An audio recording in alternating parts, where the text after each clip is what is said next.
Okay, so woodpeckers can peck wood to either find bugs, arachnids, and other small reptiles, or make a cozy, love-living home. They also have red heads and black body, white face, and usually peck wood.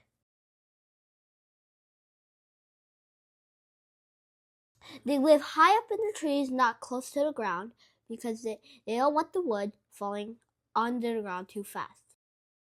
And also because bugs go too high up.